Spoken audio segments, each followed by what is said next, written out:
सनातन काल के विराट परमेश्वर, हम आपको धन्यवाद देते हैं। इस 3 दिवसीय आध्यात्मिक सम्मेलन की तीसरी शाम एक बार फिर हमारी आंखें आकाश गंगा के ऊपर अनजाने में एक ऐसा सितारा जिसमें बिना रुके रोशनी निकलते रहती है, उस वाले सितारे पर अपना साम्राज्य स्थापित करते हैं। वहां से हर मनुष्य के ऊपर आपकी नजर रहती है। And nothing is beyond thy control, O lord. ऐसा कुछ भी नहीं जो जन्माया गया है जो आपके द्वारा ना हो, और आप हर बातों को अपने नियंत्रण में रखते हैं। इब्रानी की किताब के पहले अध्याय के पहले पद में बाइबल कहती है कि पूर्व काल में परमेश्वर ने हमारे बाप दादों से बातचीत किया, फिर इसके बाद में भविष्यद्वक्ताओं से, और अंत के दिनों में पुत्र से। और पुत्र को उसने सब वस्तुओं का शिरोमणि ठहराकर हर वस्तुओं को तत्वों की छाप बना के रख दिया। जो कुछ अस्तित्व में है वह सब आपके वचन की छाप है, और उसी वचन को आज हम समझना चाहते हैं जो हमारी जिंदगी की श्वास है। आए पिता परमेश्वर, अपने दास की बुद्धि को अपने हाथ में ले ले। न बल से, न बुद्धि से, न ज्ञान से, वरन आपकी आत्मा आज की दोपहर तेरे लोग जो आज इस मैदान में उपस्थित हैं उनके लिए जो भी आपने आत्मिक भोजन रखा है उसको परोस दे दीजिएगा। यीशु, हमारे हृदय से बातचीत कीजिए। पवित्र आत्मा को हम पूर्ण स्वतंत्रता देते हैं कि वह हर दिलों के अंदर दरवाजे खटखटाए और बोए गए बीज को अंकुरित होकर के फलवंत बनाने के लिए उनकी मदद करने पाए। अपने दास के होठों को वेदी की आग से पवित्र कर दीजिएगा। हर शब्द नपतुला और गहरे अभिषेक में होने पाए। यीशु नासरी के नाम से मांग लेते हैं, आमीन। प्रभु परमेश्वर को धन्यवाद कि उसने हमें यह अनुग्रह दिया है कि हम सब उद्धार के उस महत्व को समझने की कोशिश कर रहे थे। जेलर ने पौलुस और सिलास को जेल से बाहर निकालने के बाद एक बात कहा कि हे साहिबो, उद्धार पाने के लिए हम क्या करें। तब जेलर ने कहा, तब पौलुस ने कहा, यीशु मसीह पर विश्वास करो तो तू भी उद्धार पाएगा और तेरा घराना भी उद्धार पाएगा। जब उद्धार की बात आई तो दूसरे दिन हमने बंधन की सच्चाई देखी, और फिर इसके बाद में हमने यशायाह की किताब के 90 अध्याय के दूसरे पद से थोड़ी सी बातों पर ध्यान दिया। वहां लिखा है, जो अंधकार में चल रहे थे उन्होंने बड़ा उजियाला देखा, और जो लोग अंधकार से भरी हुई मृत्यु के देश में रह रहे थे उन पर ज्योति चमकी। और जो जाति जाति को बढ़ाता है तूने उसको बहुत आनंद दिया, और वे तेरे सामने से कटनी के समय का सा आनंद करते हैं। यहां पर बाइबल हमें बताती है, जो अंधकार में रह रहे थे। ये कौन सा अंधकार है जिसको हमने कल ड्रामा के रूप में बताया। और जो घोर अंधकार है, मृत्यु के देश में रहने वालों की जो परिभाषा बाइबल ने दी थी, ये मृत्यु क्या चीज है। कई बार मृत्यु बोले तो हम सोचते हैं कि जब इंसान 70-80 साल के बाद में आत्मा जब देह को त्याग देती है तो ये शरीर पर, इस शरीर को बक्से पर ले जाकर के कब्रिस्तान में गाड़ दिया जाता है, यही मृत्यु है। परंतु आपको जानकारी मिले, इसे प्रभु मृत्यु नहीं कहते हैं जिसको हम और आप मृत्यु कहते हैं। एक बार की बात है, यीशु मसीह के चेले यीशु मसीह के संग रहते रहते वे एक दूर दराज के स्थान पर चले गए, और उनके साथ में व्यवहार करने वाला एक परिवार था जिसमें 3 सदस्य थे, मरियम, मार्था और लाजर। और इस परिवार से ये अनाथ होने के कारण प्रभु ज्यादा ही प्रेम करते थे। और एक बार की बात है कि प्रभु यीशु मसीह को अंतरात्मा में यह एहसास हो गया कि उस परिवार से जो मुखिया है लाजर, उसका देहांत हो गया है, वो मर गया है। तो अपने चेलों को प्रभु यीशु मसीह ने एक बात कही, लाजर सो गया है और मैं उसको जगाने जाता हूं। और जहां वो थे ना, वहां से लाजर का घर 3 दिन की यात्रा थी। तब चेले लोग कहने लगे, प्रभु तू जगाने जाएगा, वो तो 3 बार सो के जाग जाएगा। उसकी दृष्टि में, यीशु की दृष्टि में लाजर के सोने का मतलब शारीरिक मृत्यु थी। परंतु प्रभु यीशु मसीह ने जब परमेश्वर की भाषा चेलों को समझ में नहीं आई ना, तो उन्होंने उनकी समझने वाली भाषा में बोला कि लाजर मर गया है। मेरी दृष्टि में उसको मरना नहीं कहते, मैं तुमको समझाने के लिए बोल रहा हूं, मर गया है। मेरी दृष्टि में वो सो गया है। देखो, प्रभु हर वक्त सकारात्मक रहते हैं, चाहे घटना कितनी भी दूषित हो। उसने कहा लाजर सो गया है, मैं उसको जगाने जाता हूं, जबकि वो फिजिकली मर गया था। तब चेले कहने लगे कि मर गया है। तो एक चेले ने पुकार के कहा, चलो हम भी मरने चलते हैं। अब आप बताइए, प्रभु जिलाने की बात करता है और ये मरने की बात करते हैं। कई बार ये चेलों के माथे पर एंटीना नहीं होता है, कैची नहीं करता ये परमेश्वर का नेटवर्किंग। इसके बाद भी प्रभु ने उनको छोड़ नहीं दिया और लाजर की कब्र में जाकर के उसने कहा, लाजर लाजर जीवित हो जा। और बस लाजर निकल के बाहर आ गए, सर कफन में लपटे लपटे। ये है वो प्रभु जिसने अपना परिचय दिया कि मैं पुनरुत्थान हूं। मृत्यु शारीरिक नहीं है, मृत्यु शारीरिक नहीं है परमेश्वर की दृष्टि में। प्रभु उसको सोना बोलता है। सोना मतलब कान में बाले का सोना नहीं, स्लीप। एक दिन ये शरीर जी उठेगा। विश्व में एक ही ऐसी किताब है जिस किताब के अंदर मरने के बाद वाली जिंदगी की भी कहानी सुनाई देती है। बाकी धरती के अंदर जितने भी शास्त्र हैं और सिद्धांत हैं, सब मृत्यु के पहले वाले जीवन की कल्पना करते हैं और मृत्यु के बाद वाली जिंदगी के मामले में वे अपने मुंह में ताला लगा देते हैं।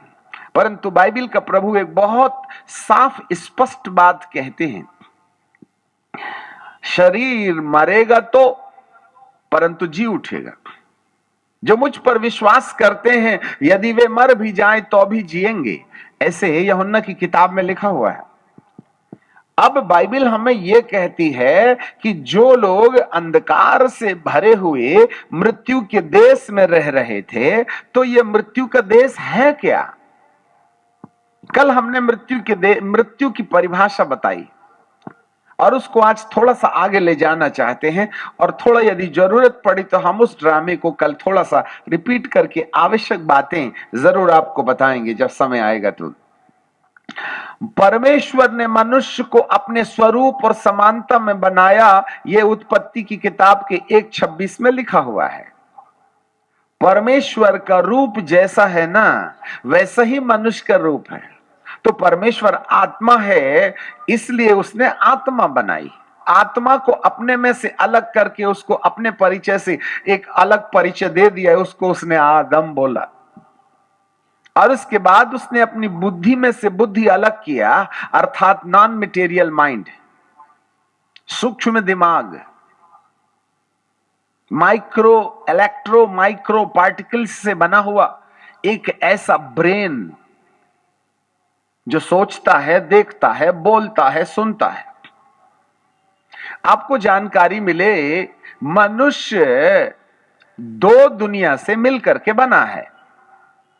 भौतिक दुनिया जिससे आता है शरीर, और आत्मिक दुनिया जिससे आती है आत्मा। अदन के बाग में लाने से पहले भूमि की मट्टी से परमेश्वर ने आदम के शरीर को बनाया, और उसकी जो डिजाइन थी उसको उसने अपनी ओरिजिनल कॉपी से की। मनुष्य को बनाने के बाद जब यह मनुष्य पाप करेगा तो इसका उद्धार देने के लिए मैं स्वयं मनुष्य की आकृति में आऊंगा, तो मेरा रूप क्या होगा, अर्थात मसीहा का। और उन्होंने मसीहा की ओरिजिनल डिजाइन को आदम के बनाने से पहले बना लिया, और उस ओरिजिनल डिजाइन में से अदन के बाग में लाने से पहले भूमि से जब भूमि की मट्टी से जब आदम का शरीर बनाया जा रहा था, तो उसी ओरिजिनल डिजाइन में से आदम के शरीर की डिजाइन बनाई। जरा देखना, आत्मा भी उसके स्वरूप में है और बुद्धि भी उसकी समानता में है। और शरीर भी उस पुत्र यीशु की समानता में बनाया गया अदन के बाग में। अब हम थोड़ा सा आज और आगे जाना चाहते हैं। मनुष्य दो दुनिया का संगम है, भौतिक दुनिया और आत्मिक दुनिया, material world, non material world. ये जो शरीर है ना, ये भौतिक है। इसको मां जन्माती है, इसको खिलाते हैं, पिलाते हैं, नहलाते हैं, धुलाते हैं, फिर भी 70 के बाद हाथ छोड़ देता है। हिटलर के नहीं लगा, तुम्हारे कहां लग लेगा। बड़े बड़े आए गामा पहलवान चले गए, मृत्यु ने उनको लव यू किया। तो राणा प्रताप जैसे लोग जमीन के अंदर चले गए, 1 भी इंच ऊपर ना आए, नाक से कीड़े गए थे, दिमाग खा के कान से निकल गए गोबर खा करके। कहने लगे सुना तो था राणा प्रताप, परंतु हमने ना उसका दिमाग खा गए, मजा नहीं आया। अरे प्रतापी वो है जिसने मृत्यु के ऊपर विजय पाया है। जिसने मृत्यु के सामने घुटने टेक लिया, उसको प्रतापी कैसे कह देते। ये है मेरा प्रभु।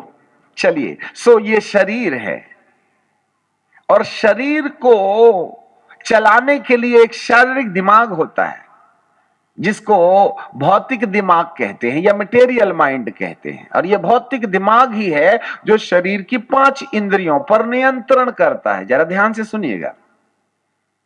और इन 5 इंद्रियों को चलाने वाला एक शारीरिक दिमाग है, जिसको चोट लगे तो काम करना बंद कर देता है और अंग भंग हो जाता है। इसलिए बाइक चलाने वालों को हेलमेट पहनना पड़ता है। यदि दिमाग में चोट लग गई तो 5 इंद्रियों में से किसी भी शरीर की इंद्री को नुकसान हो सकता है। यह है भौतिक दिमाग, शरीर और शारीरिक दिमाग। परंतु जब परमेश्वर ने मनुष्य को स्वरूप और समानता में बनाया था ना, तो उसने स्वरूप बोले तो अपनी आत्मा में से आत्मा अलग किया, और समानता बोले तो उसने अपनी बुद्धि में से बुद्धि अलग किया। इसका मतलब है एक नॉन मटेरियल बॉडी में एक नॉन मटेरियल ब्रेन लगा के रख दिया। यह सूक्ष्म शरीर है और सूक्ष्म दिमाग है। अब हमारे पास में सोचने का विषय है, 2 शरीर हैं, एक भौतिक शरीर है और एक आत्मिक शरीर है। नंबर 2, इस भौतिक शरीर का एक भौतिक दिमाग है और इस आत्मिक शरीर का एक आत्मिक दिमाग है। इसका मतलब है अब 2 दिमाग हो गए, 2 बॉडीज एंड 2 माइंड्स। जरा ध्यान दे दीजिएगा। विज्ञान तलवा चाटेगी बाइबिल के प्रभु की याद रखना। हमारी जो बाइबल साइंस है ना, इस साइंस से नासा से ऊंची चीज है। इसलिए नासा ने रिकॉग्नाइज कर लिया है, धरती पर एकमात्र किताब है बाइबल, जिसमें से एक भी शब्द न जोड़ा जा सकता है न काटा जा सकता है। और नासा कहता है केवल एक ही किताब धरती के अंदर है जो विज्ञान को सलाह देती है, विज्ञान से ऊंची है। बशर्त कि ये चश्मा से नहीं, वरन आत्मा की आंखों से बाइबल साइंस को पढ़िएगा तब समझ में आएगा। मेरे प्रियो, अब हमारे पास में 2 दिमाग हैं, शारीरिक दिमाग है और आत्मिक दिमाग है। और पुराने जमाने में जब जेरॉक्स मशीन नहीं हुआ करती थी, तो हम 2 या 3 कॉपियां बनाना है ना टाइप करके या लिखने वाली कागज में, तो हम पहले वाले कागज और दूसरे वाले कागज के बीच में हम कार्बन कॉपी लगा देते थे, और दूसरे और तीसरे कागज के बीच में भी कार्बन कॉपी लगा देते थे। फिर हम जो भी ऊपर वाले कागज में टाइप करेंगे या लिखेंगे, वह निचले वाले कागजों में जेरॉक्स के समान कार्बन कॉपी बनते चली जाती है। 2 लाइन ऊपर वाले कागज में लिखी तो 2 लाइन निचले वाले कागज में लिख पड़ेगी। कुछ इसी तरीके से शारीरिक दिमाग और आत्मिक दिमाग के बीच में परमेश्वर ने ऑटोमेटिकली सिस्टम से एक ऐसा कार्बन कॉपी के समान एक सिस्टम डाल के रखा है कि शरीर के दिमाग से हम जो भी कार्यवाही करते हैं, जो भी काम करते हैं, वो आत्मा के दिमाग में कार्बन कॉपी के समान ट्रू कॉपी हो जाता है। जेरॉक्स मशीन के समान हमारी आत्मा में कहानी लिख दी जाती है। हमारी बात को गौर से सुनिएगा। आज हम आपके साथ मजाक नहीं कर रहे हैं और ना ही हम धर्म की बातें बता रहे हैं आपको। यह विज्ञान है, विज्ञान, बिब्लिकल साइंस है ये। तो ये जो शारीरिक दिमाग है ना, इससे आदमी जो भी काम करता है उसकी कहानी आत्मा के दिमाग में लिख दी जाती है। जैसे कंप्यूटर है तो कंप्यूटर के दो भाग होते हैं, हार्डवेयर एंड सॉफ्टवेयर। जो भी हम काम हार्डवेयर में करते हैं ना, वो सॉफ्टवेयर में हार्ड डिस्क के अंदर में रिकॉर्ड हो जाती है। कुछ इसी तरीके से हमारे शरीर की इंद्रियों के द्वारा प्राप्त सूचनाओं के रास्ते बुद्धि जिस भी बात का निश्चय करती है, ये बुद्धि, ये शारीरिक जो बुद्धि है ना, वह आत्मा में उसी प्रकार की कहानी को हार्ड डिस्क में सॉफ्टवेयर में जैसे पूरा की पूरा डेटा सेव हो जाता है ना, वैसे हमारी आत्मा में वो सेव हो जाता है। यदि आज मैंने बीड़ी पी लिया तो शरीर के दिमाग से बीड़ी की आदत मेरी आत्मा के दिमाग के अंदर में लिख दी जाएगी। यदि आज मैं प्यार करता हूं तो प्यार की कहानी शरीर के रास्ते आत्मा के दिमाग में लिख दी जाएगी। यदि मैं नफरत कर रहा हूं ये शरीर और शरीर के दिमाग से, तो नफरत मेरी आत्मा की कहानी में लिख दी जाएगी। अब आपके सामने एक प्रश्न है कि हम शारीरिक दिमाग से आत्मिक दिमाग में किस प्रकार की स्टोरी लिख रहे हैं। और संसार के अंदर में दो प्रकार के काम पाए जाते हैं। एक काम है जिसको परमेश्वर की आत्मा के चलाए चलने के द्वारा निर्धारित किया जाता है, और दूसरा काम है जो दुष्ट आत्माओं की सत्ता से संसार के प्रभाव में और दबाव में आकर के जो काम हम करते हैं, वो दूसरा काम है। शरीर और शरीर की इच्छाएं और संसार की अभिलाषाएं दोनों नष्ट हो जाएंगी, परंतु जो आत्मा के चलाए चलता है वही जीवित रहेगा। आज इंसान 99% जगहों में संसार शरीर और शरीर की आवश्यकताओं के आधार पर जिस जीवन का अनुसरण करता है वह भौतिक और अंधकार से जुड़ा हुआ है। ऐसे समय में हमारा चेतन मन, अब जैसे कि शारीरिक मन और आत्मिक मन को हम जो आम भाषा में कहते हैं, शारीरिक मन को कहते हैं चेतन मन, कॉन्शियस माइंड है, और आत्मिक दिमाग को कहते हैं अवचेतन मन, subconscious mind. Conscious mind and subconscious mind. एक और माइंड है जिसको सेमी कॉन्शियस कहते हैं, उस पर मत जाइए क्योंकि आज की बात हमारे पास में समय नहीं है। कॉन्शियस एंड सबकॉन्शियस, कॉन्शियस का मतलब होता है चेतन मन, शारीरिक मन। सबकॉन्शियस का मतलब है आत्मिक मन।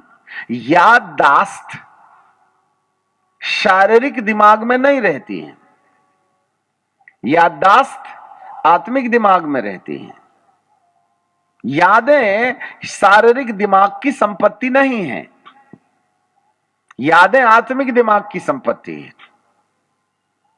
प्रभु ने एक बहुत अच्छा उदाहरण दिया था, धनवान और लाजर की कहानी। उन्होंने एक बात कहा था कि एक धनवान था जो खाने पीने, ऐश आराम और पाप की जिंदगी में लिप्त था, और उसी के घर के सामने लाजर नाम का एक व्यक्ति था जो भीख मांगा करता था। परंतु लाजर की अपनी विशेषता यह थी कि वो परमेश्वर के ओर ध्यान लगा के उद्धार का खोजी था, परंतु धनवान सुख और विलास का खोजी था। ऐसे समय में दोनों की शारीरिक मृत्यु हो जाती है।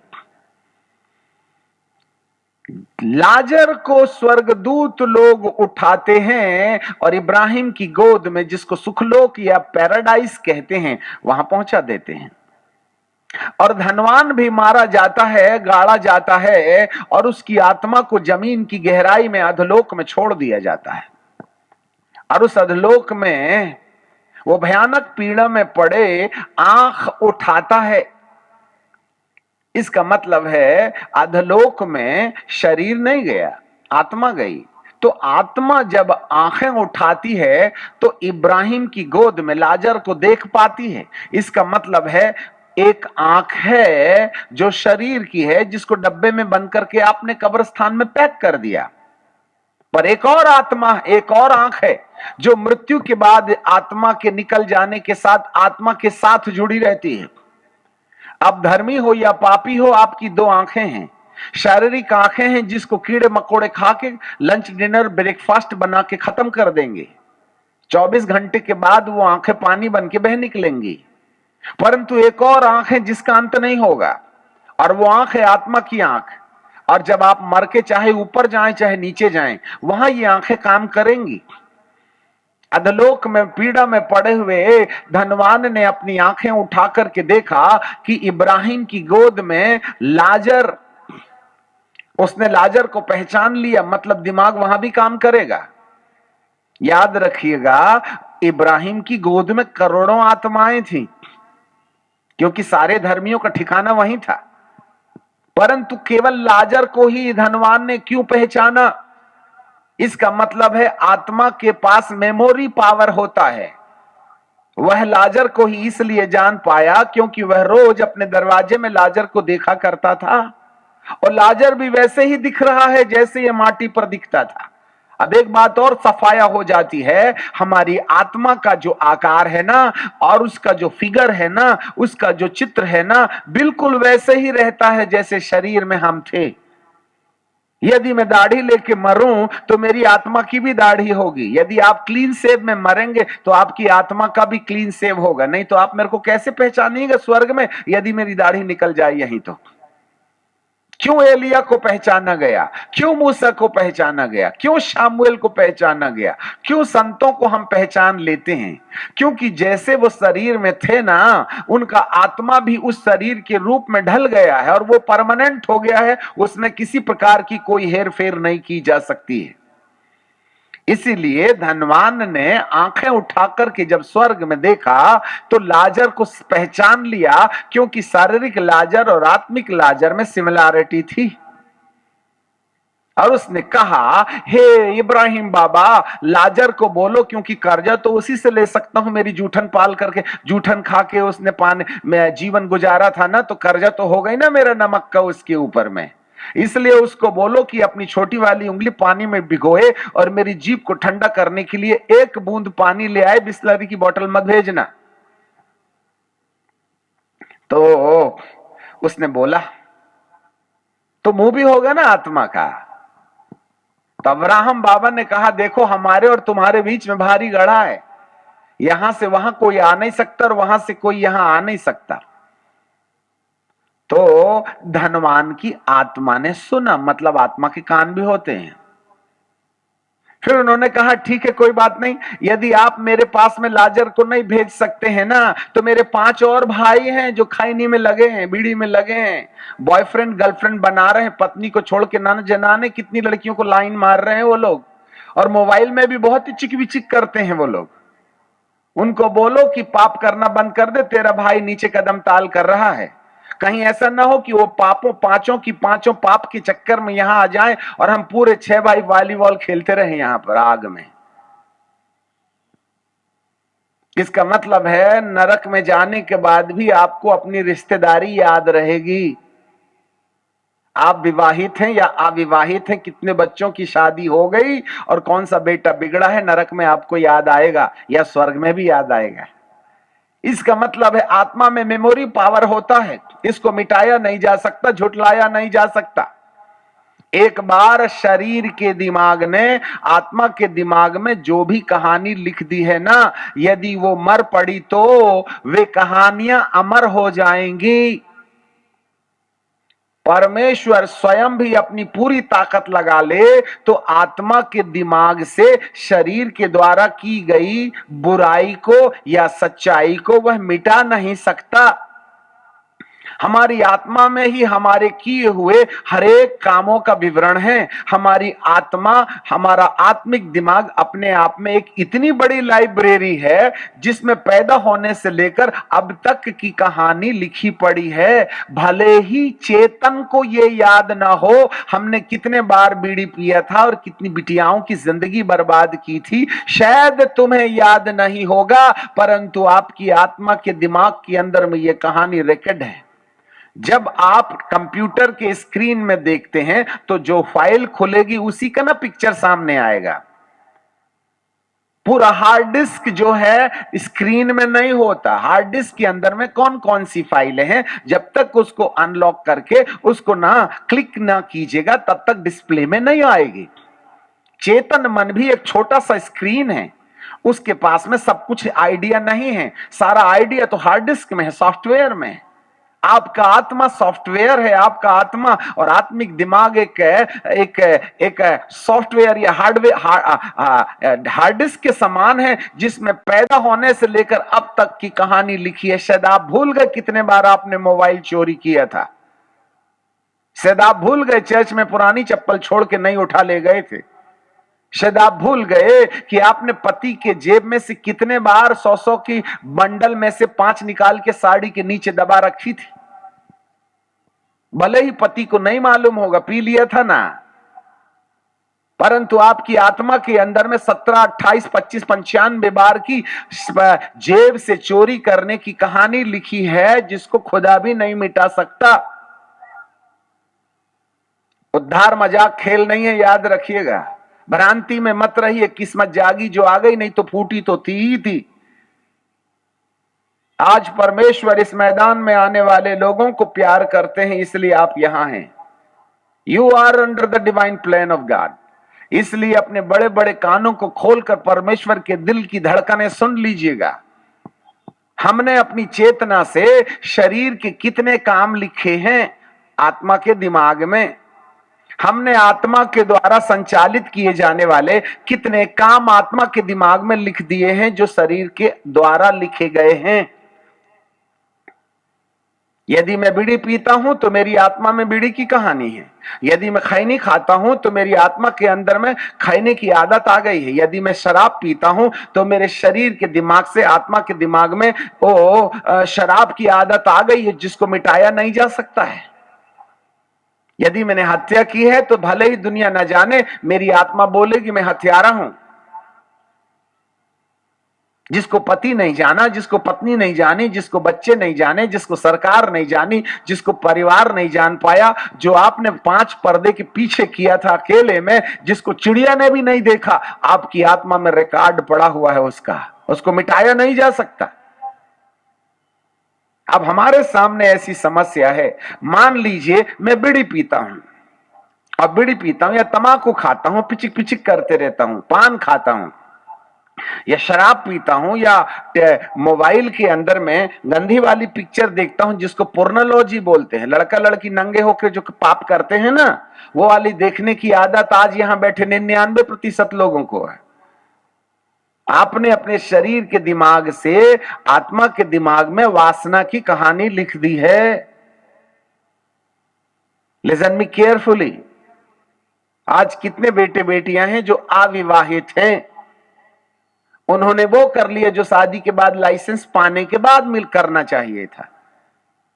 मैं गुरुजी से पूछूं, आप में से कितने लड़के और लड़कियों को जो अविवाहित थे, जो कुंवारी लड़कियां हैं और कुंवारे लड़के हैं, उनको शादी दी है? आज की तारीख में कुंवारे लड़के की शादी होती है? आज की तारीख में कुंवारी लड़की की शादी होती है? वो तो कॉलेज और स्कूल में कब से दोहरे हो गए, ना जाने कितने बार। भले ही आपने सफेद गाउन में शादी किया है, मामला गड़बड़ है, अंदर कहानी पूरी लिखी हुई है।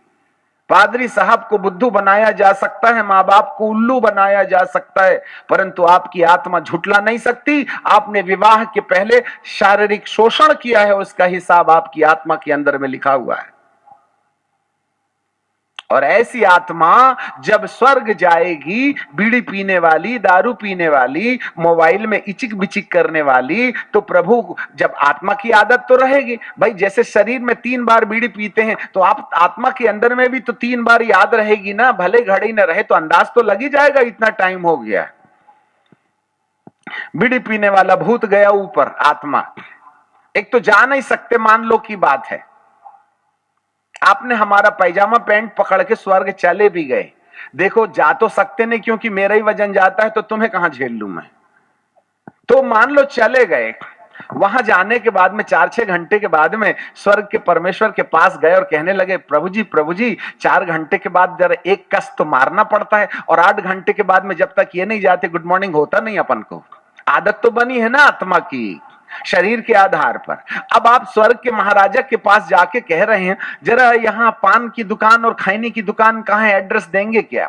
प्रभु कहते हैं, बेटा यहाँ खैनी पान नहीं चलता, तो वो कहेगा प्रभु इसके बिना तो काम चलेगा ही नहीं, क्योंकि हम तो आदत में बने थे। शाम हुई 8 घंटे के बाद में तो भाई दारू की बोतल दिखाई देती थी। तो प्रभु जी कहेंगे देखो यहां दारू वगैरह नहीं चलती। तो वो आत्मा कहेगी कहां मिलेगी आप ही बताइए। हाँ एक जगह है मिलेगी, भेज देता हूं, जाएगा, हाँ जल्दी करिए, नरक है वहां मिलेगी तुझे। तो आप खुद ही ट्रांसफर ले लेंगे ऊपर से नीचे, क्योंकि आपको गमेगा ही नहीं। You will feel bore at heaven. आपको मजा ही नहीं आएगा, क्योंकि दारू नहीं तो काम नहीं, पान नहीं तो काम नहीं, चाय नहीं तो काम नहीं। जाइएगा कहां, थोड़ा सोच के देखिए ना। आत्मा, शरीर के दिमाग ने आत्मा में कहानी लिख दिया है, उसको मिटाया नहीं जा सकता। ये है अंधकार में पड़े हुए लोग। अंधकार मतलब सूर्य नारायण के डूबने से आया है, अंधकार नहीं है। हमारी आत्मा के अंदर में शरीर के रास्ते, शारीरिक दिमाग अर्थात चेतन मन के रास्ते, अवचेतन में हमने कितनी पाप की कहानी लिखी है उसके बारे में सोच के देखिए ना। एक भी दारू पीने वाला ऊपर नहीं जा सकता, लिख के रखिएगा। एक भी विवाह के पहले लड़की के साथ में छेड़छाड़ करने वाला ऊपर नहीं जा सकता। एक भी स्त्री जिस पति होने के बाद भी यदि गैर पति के साथ में तुम प्राइवेट मोबाइल से बात करते हो, आपका रिजर्वेशन ऊपर जाने का कैंसल। यदि आप में से जिन लोगों को परमेश्वर ने कहा है उद्धार के बाद कि सारा 10वां अंश मेरे पास में लेके आओ, और यदि हमने 10वां अंश नहीं दिया तो आपकी आत्मा के अंदर में रिकॉर्ड है तुम मुझको लूटते हो। 40,000 पगार पाने के बाद में 4,000 प्रभु के भवन में जाना चाहिए। हम 400 रुपए देकर के कहते हैं 10वां अंश। ऊपर वाले को गणित आती है। 40,000 का 400 नहीं होता है, 4,000 होता है। तुम मुझे लूटते हो, फिर भी कहते हो कि किसने, हमने तुझे किस बात में लूटा। तुम 10वां अंश में मुझको लूटते हो। और लूटने वालों को परमेश्वर कहता है लुटेरा। और एक भी लुटेरे का ऊपर में राज्य में जगह नहीं होगी। जरा अपने धड़कते सीने के ऊपर में हाथ रख के देखो, तुमने अपनी जिंदगी में कमाई हुई दौलत का 10वां हिस्सा दिया था क्या? और जिसने 10वां हिस्सा नहीं दिया उसको प्रभु लुटेरा कह रहा है। और लुटेरों को स्वर्ग नहीं मिलेगा। आपको मानना पड़ेगा परमेश्वर की बातें। लालच की आत्मा ने हमको अपनी कमाई की दौलत जो परमेश्वर का है परमेश्वर को, और जो कैसर का है कैसर, हमने तो सारा परमेश्वर का उठा के कैसर को दे दिया। 25,000 का मोबाइल रखेंगे और 10 रुपये जो है चंदे की थैली में डालेंगे। ऊपर वाला देखता है आपका, मैंने बेटा दिया तू 10 रुपये देता है, मेरे बेटे की कीमत 10 रुपये है। आराम से चले आ रहे हैं। जब आपको फुर्सत होगी तब परमेश्वर का वचन सुनने जाएंगे। हवाई जहाज में अपने हिसाब से जाइएगा, 5 मिनट लेट हो जाएगा तो कंप्यूटर लॉक हो जाएगा, फिर हो गए मंत्री, नहीं मिलेगा अंदर जाने के लिए। ट्रेन छूट गई, तुम्हारे लिए खड़ी रहेगी आधे घंटे के बाद में, फलाने की टिकट है वो आया नहीं, इसलिए ट्रेन स्टेशन वाला बोलता ठहर जा, एक पेशेंट और रह गए, आने दे। सारी सरकारें अपने समय पर चल रही हैं और परमेश्वर के राज्य में चल रहा है तमाशा। आपके अनुशासित ही नेता जो बुद्धि के आधार पर है, इसका रिकॉर्ड आपकी आत्मा के अंदर में लिखा है। प्रभु आने के टाइम पर भी आप ऐसे ही बाथरूम में देरी कीजिएगा चर्च आने से पहले। तब तक प्रभु कहेगा टेंशन मत ले, मैं चलता हूं, दोबारा देखूंगा, मिजाज होगा तो आऊंगा, स्पेशल तुझको लेके जाऊंगा। सॉरी टू से, हमें सोचना होगा आज की रात इस मैदान में, आज तक की लापरवाही आपकी आत्मा के अंदर में लिखी हुई है। कॉन्शियस से सब कॉन्शियस के अंदर में कहानी है। इसलिए इस अंधकार के वश से कौन मुझे छुड़ाएगा? बाइबल कहती है जो लोग अंधकार में थे और जो लोग घोर अंधकार में होकर के चल रहे थे। कल हमने एक बहुत अच्छा ड्रामा बताया था और उस ड्रामे में हमने बहुत स्पष्टता से यह सच्चाई बताई थी कि किस तरीके से परमेश्वर ने अपनी आत्मा में से आत्मा निकाला, उसको बोला स्वरूप, और उसने अपनी बुद्धि में से बुद्धि निकाला और उसको कहा समानता। फिर उसके बाद में उसने माटी का पुतला बनाया और उस पर फूंकने के लिए अपने अंदर से पवित्र आत्मा निकाला।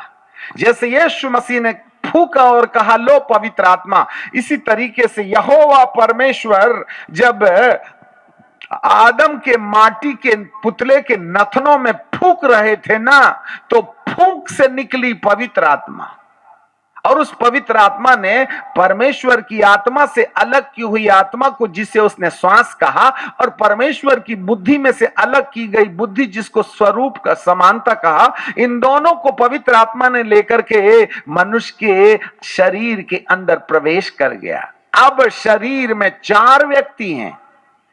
एक है शारीरिक व्यक्ति, मटेरियल बॉडी, दूसरा है ह्यूमन स्पिरिट, तीसरा है होली स्पिरिट, और चौथा है नॉन मटेरियल माइंड। 4 चीजें हैं, स्पिरिट, सोल एंड बॉडी। पहला थिस्सलुनीकियों 5:23 में लिखा है, तुम्हारी आत्मा और तुम्हारा प्राण और तुम्हारा शरीर प्रभु यीशु मसीह के आने तक पूरा पूरा निर्दोष और सुरक्षित बना रहे। Spirit, soul and body.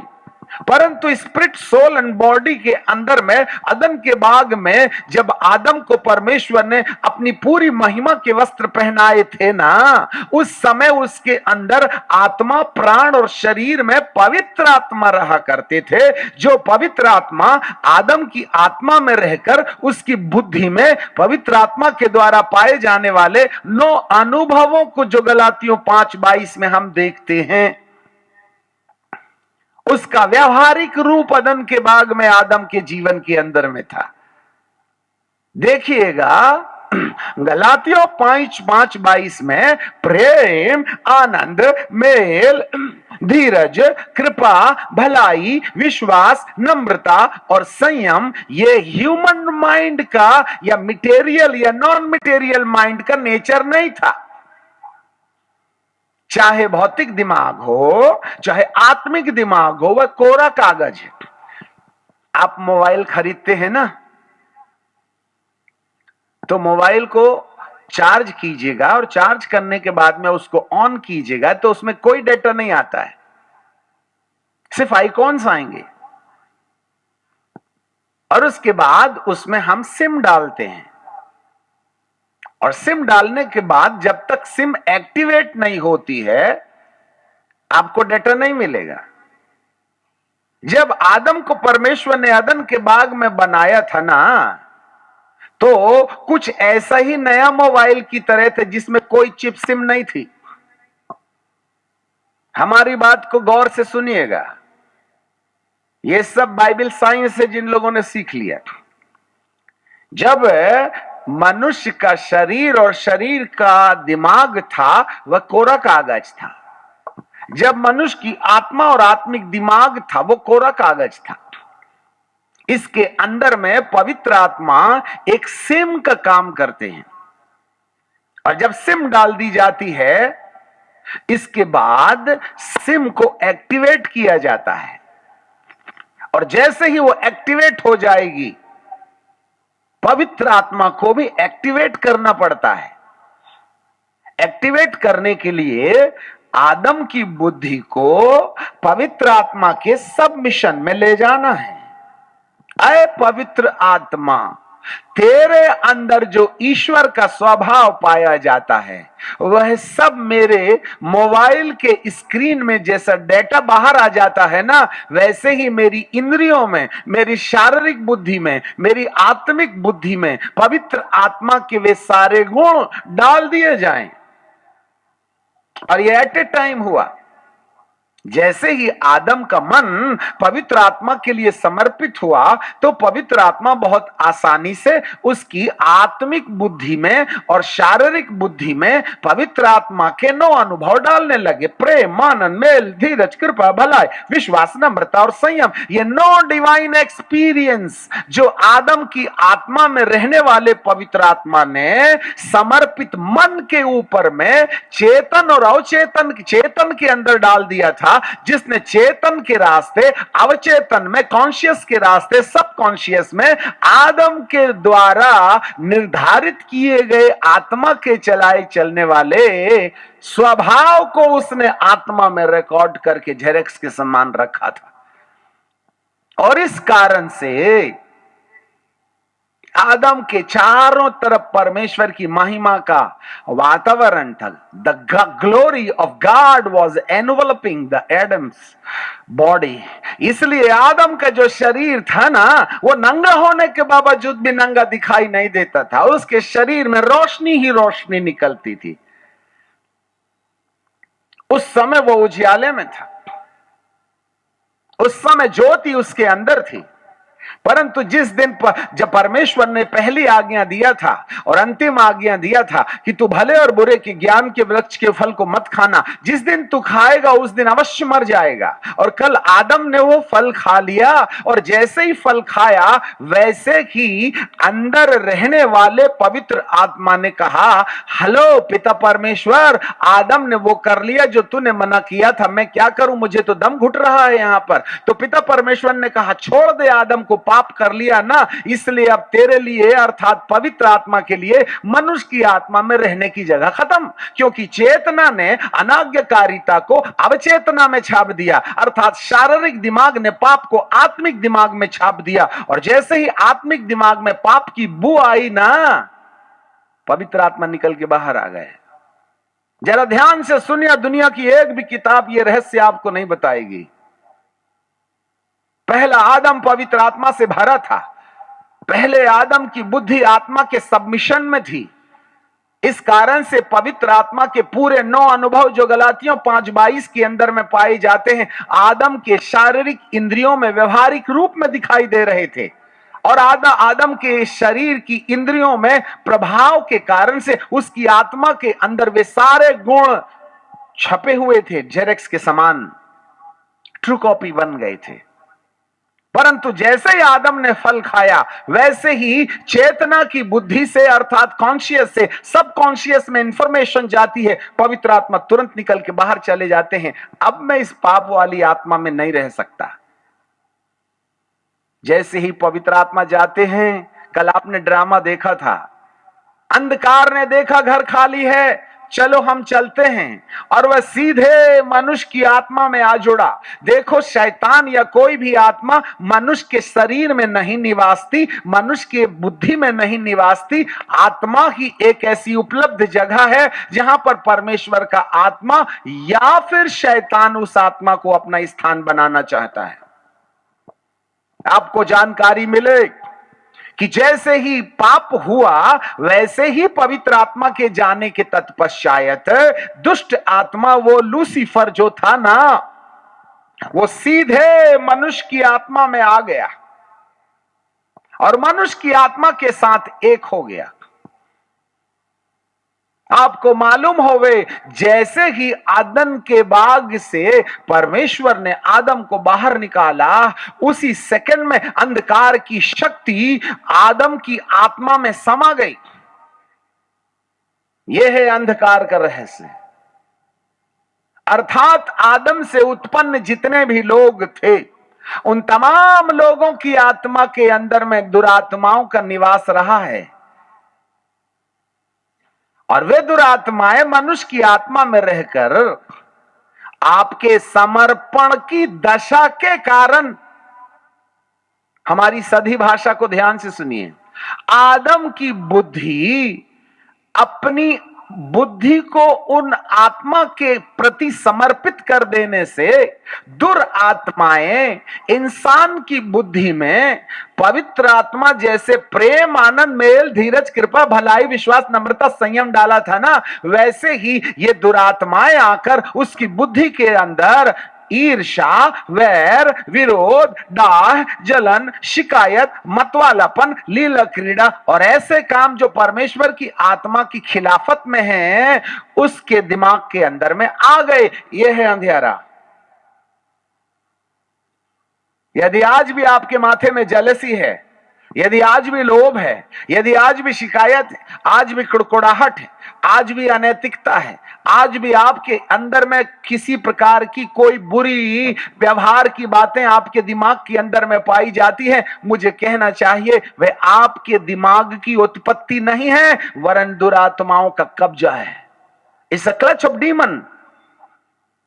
क्योंकि झूठ परमेश्वर का नहीं, दुष्ट का स्वभाव है। लालच दुष्ट का स्वभाव है, लोभ दुष्ट का स्वभाव है, किसी को शिकायत करना दुष्ट का स्वभाव है। यही है अंधेरा। इसी से हमको चाहिए उद्धार, इसी से सही चाहिए हमको छुटकारा। आज हम जानते नहीं। यीशु मसीह ने सुसमाचार के प्रचार में एक बात कहा था।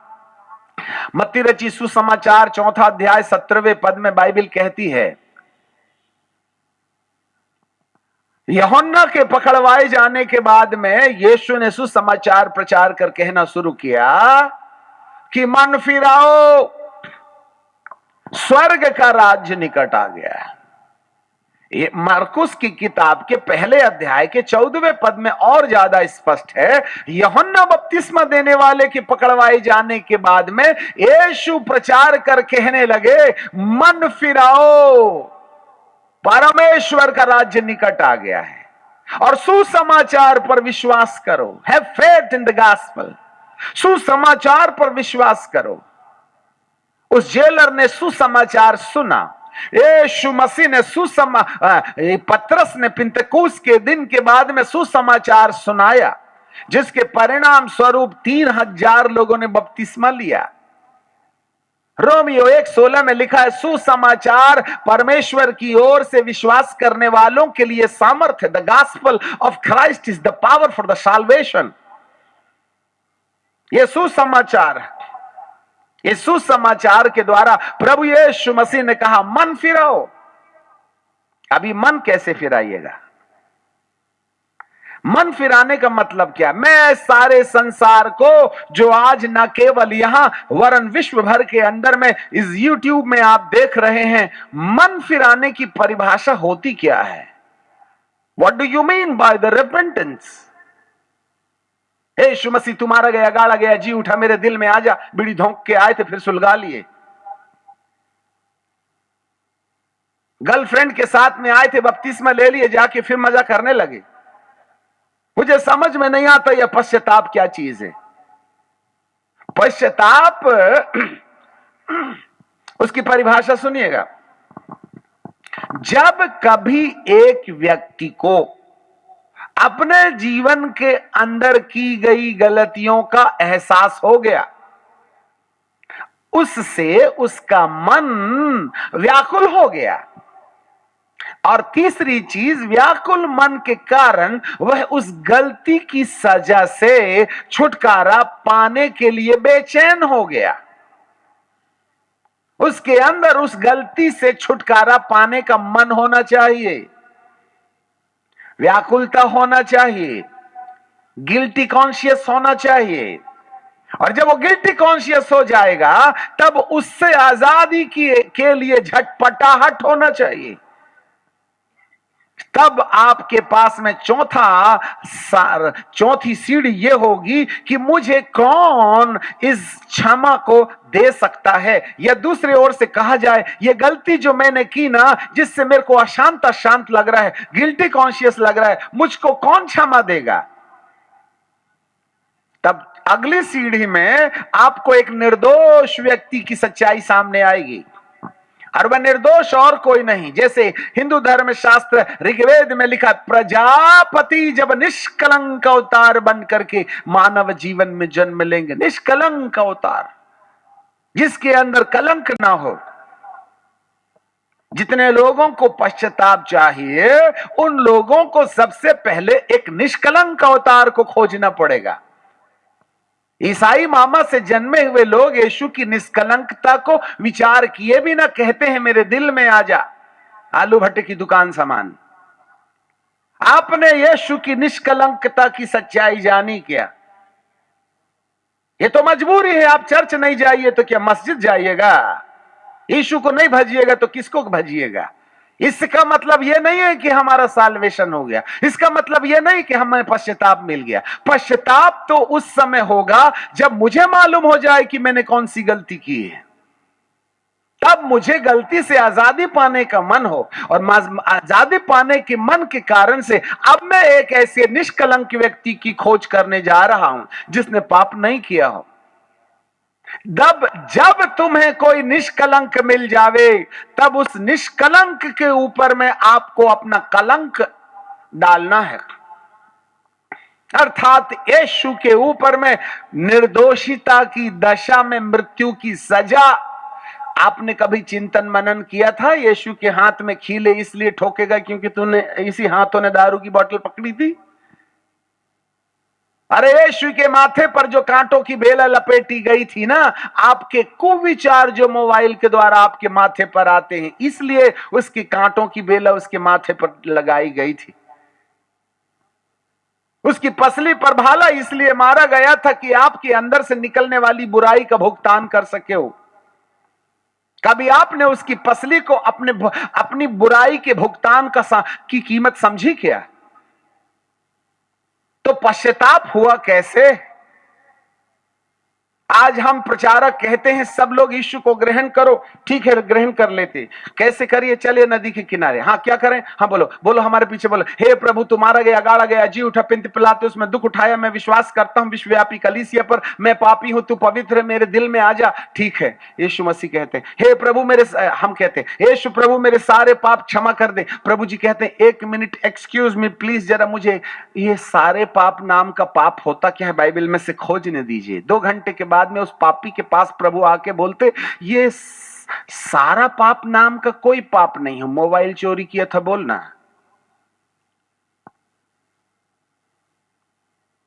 दारू पीता हूं बोलिए ना।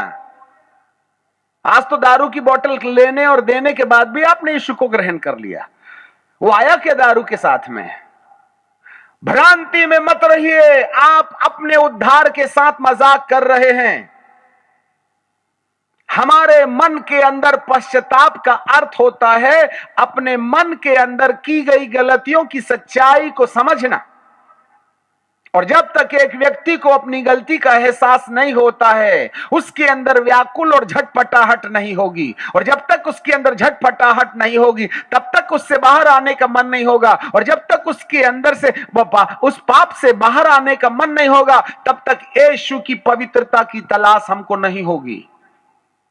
और जब यीशु की पवित्रता की तलाश हो जाएगी, तब उसकी सजा हमें रिलैक्सनेस देगी। एक बात याद रखिएगा, केवल यीशु को ग्रहण करके बपतिस्मा लेने से पाप क्षमा नहीं होते।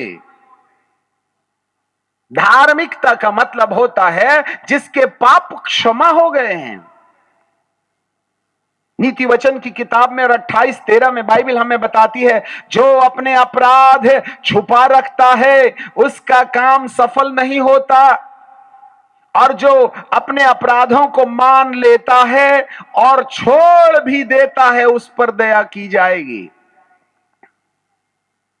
आज मैं आपसे पूछता हूं, आप में से कितने लोगों ने अपने अपराधों को छुपा रखा है और कितने लोगों ने उजागर किया है? जिन लोगों ने छुपा के रखा है, नीति वचन 28:13 में लिखा है कि उनके पाप उनके ऊपर दया नहीं होती। आप कितने ही दया दया का गिटार बजाइए, नो दया at all. Don't talk about the grace of God without asking the forgiveness. हमें मानना होगा, हमने अपनी पत्नी को विवाह के पहले, जब तक विवाह नहीं हुआ था और जब हम कॉलेज में पढ़ते थे, तो उसको हमने गर्लफ्रेंड बना लिया था। और गर्लफ्रेंड बना के हमने 3 साल शादी के पहले उसके साथ में देह व्यापार किया है, शोषण किया है। जब समाज में आपको पता चल गया, तब समाज में आपने उसको बहू बना के ले आया। अरे जब आपने शादी कर ली तब तो आप एक हो, परंतु शादी के पहले आपने 3 साल अपनी पत्नी के साथ अविवाहित दशा में देह शोषण किया है। वो कर्ज आपकी आत्मा के अंदर में लिखा है, तुमने क्षमा मांगी थी।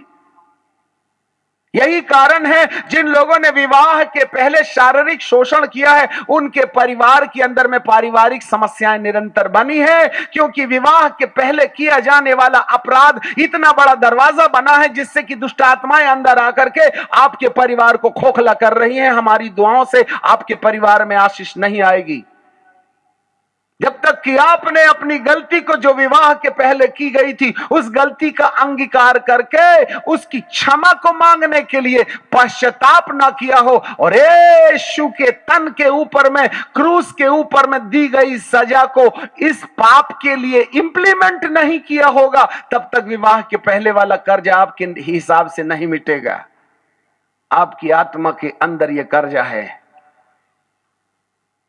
यही कारण है आज लोग वर्षों से प्रार्थना करते एक विषय पर, परंतु उनकी प्रार्थनाएं सुनी नहीं जाती। क्या परमेश्वर ने कान में उंगली डाल लिया है?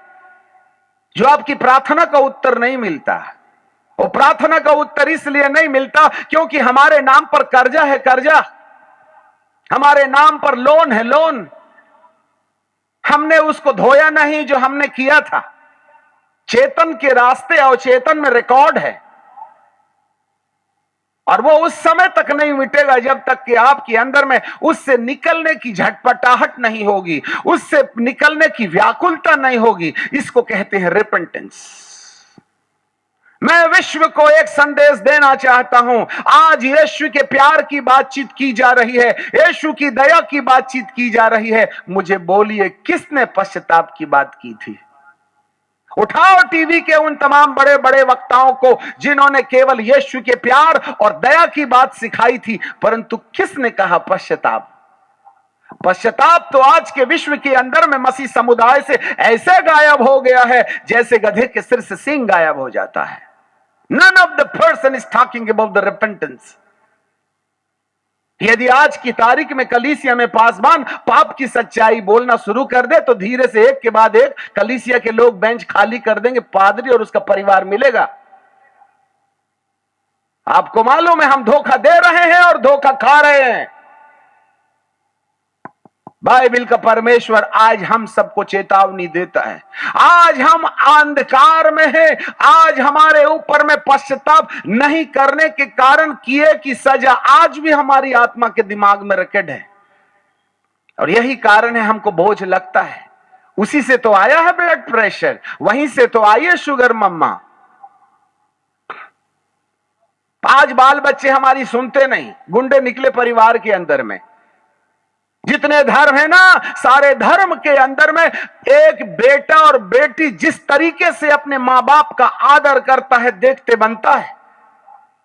आज मसीह समुदाय के अंदर में आकर के देख लीजिएगा, आज 99% माता पिता अपने बच्चों के लिए रो रहे हैं। वो जिस तरीके से अपने माँ बाप के साथ में बदतमीजी करते हैं, मसीह समुदाय से हटकर कोई और ऐसा समुदाय नहीं है जहां पर जवान बेटे और बेटियां अपने माँ बाप का अपमान करते होंगे और आपकी आंखों में आंसू है।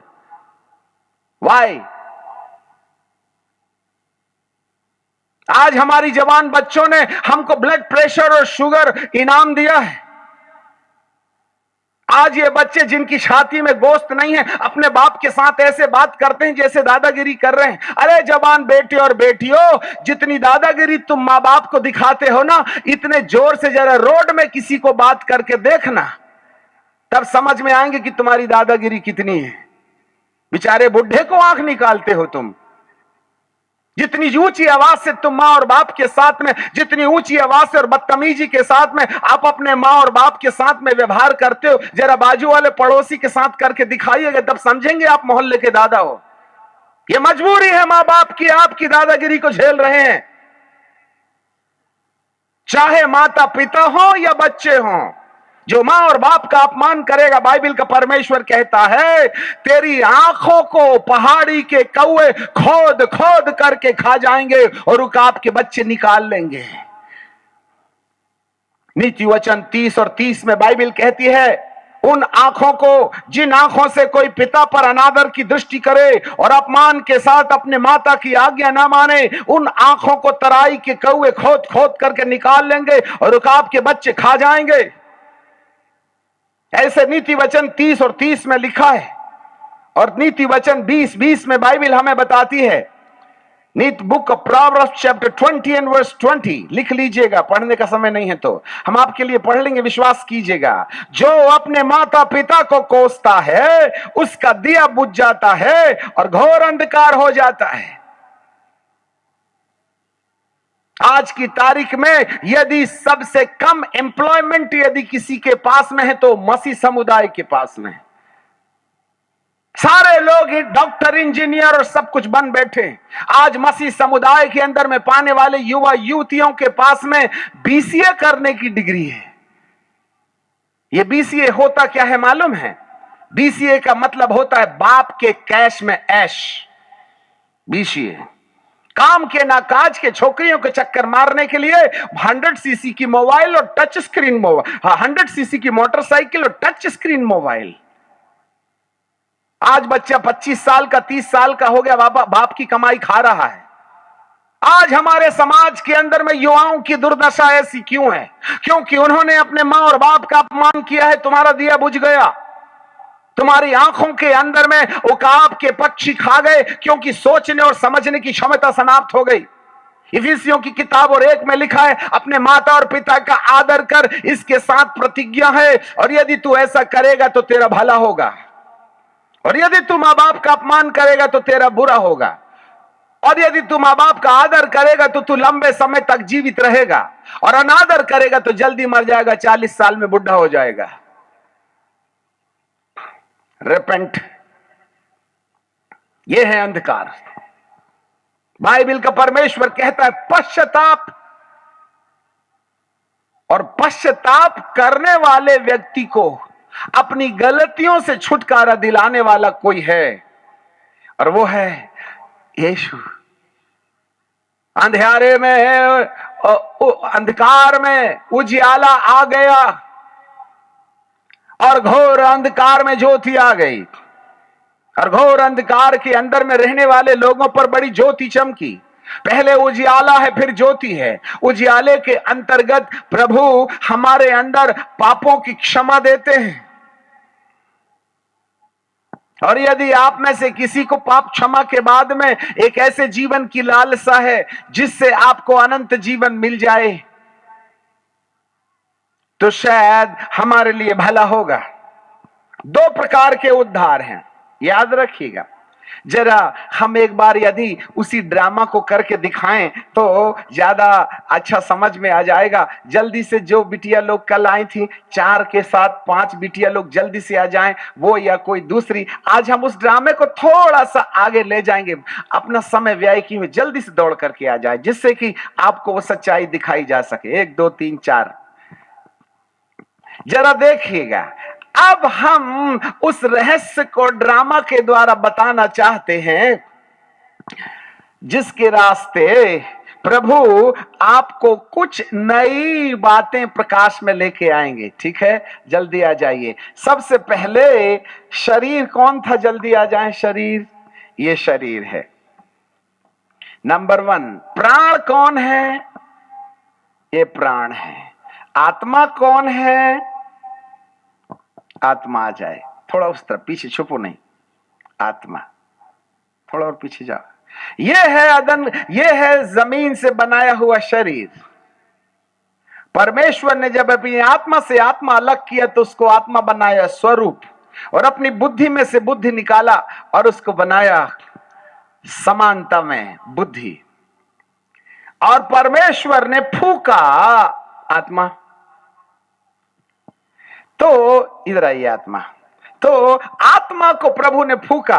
प्रभु ने, जैसे यीशु ने फूका, कहा लो पवित्र आत्मा, यहोवा ने भी इसकी नाक में फूका, अब फू, तो फूक से निकला पवित्र आत्मा, और ये पवित्र आत्मा सीधे मनुष्य की आत्मा में आ बैठा। ठीक है, अब इसका खोल दो तुम, सफेद वाला ये निकालो। ठीक है, अब ये दो इधर। ये जो पवित्र आत्मा है ना, वो बाजू में खड़े होकर के ये आत्मा को जगह बना लेता है। ये सिंहासन है, ये पवित्र आत्मा है।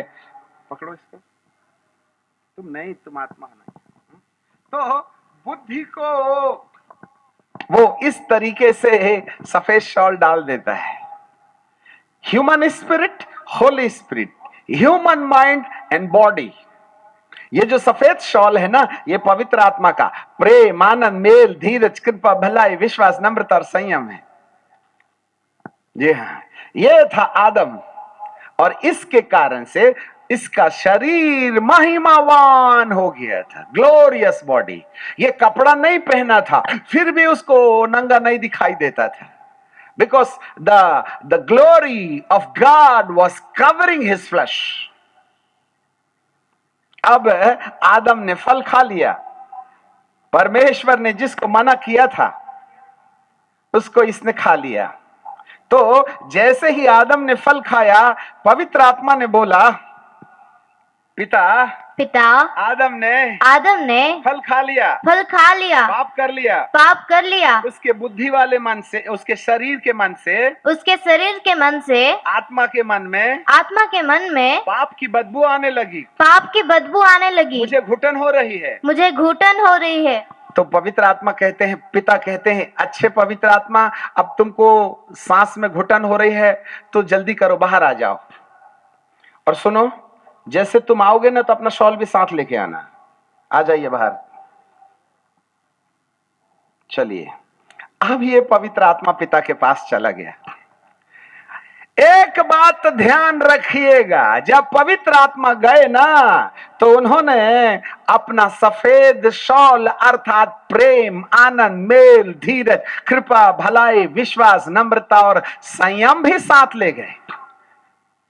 और जैसे ही आत्मा और आत्मा के काम खत्म हुए, वैसे ही इस शरीर के ऊपर में कवर करने वाली महिमा भी उसके साथ चली गई। और उसी समय आदम और हवा को समझ में आने लगा, शेम शेम। जब परमेश्वर शाम को घूमने आए अदन के बगीचे में और कहने लगे, आदम आदम तू कहां है? तो आदम ने कहा, प्रभु यहां मत आना। तो प्रभु ने कहा, क्यों, टॉयलेट में है क्या? नहीं नहीं नहीं नहीं। फिर क्या कर रहा है? इधर मत आना, मैं नंगा हूं। प्रभु ने कहा, कल भी तो था। कल था तो, परंतु कल दिखता तो नहीं था मैं नंगा था, परंतु पता नहीं आज क्या हो गया। क्या तूने वो फल खा लिया? हद करते हो गुरुजी, मैंने नहीं खाया, तूने हवा बना के गलती किया था। लीजिए, अपनी टोपी हस्बैंड ने पत्नी के सिर में डाल दिया। ए मैडम, तुमने क्या किए? हे प्रभु जी, आपने सांप जैसे जीव को बना के तकलीफ दे दिया। लीजिए, आदम ने अपनी टोपी हवा के सिर में डाली, हवा ने सिर में से निकाली और सांप को पहना दी। और हवा और आदम ने दोनों ने ना सांप की टोपी खुद अब आपके सिर में पहना दी और कहा, यदि तू सांप न बनाता तो हमारे पास आता नहीं, वो बहकाता नहीं तो हम बहकते नहीं, और हम बहकते नहीं तो खाते नहीं। तू जान, तेरा सांप जाने, हम तो बाइज्जत बरी हैं प्रभु। अपन कोई कम हीरो है क्या? नंगा हो गया, परमेश्वर से उल्टा सवाल कर रहा है। खैर, उधर मत जाइए, नहीं तो बहुत शाम हो जाएगी। इसी समय से शैतान ने देखा, वाह, आइए दूसरे कैरेक्टर।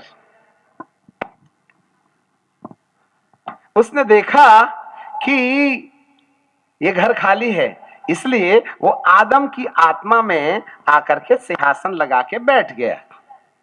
अब ये काला शॉल है, ठीक है?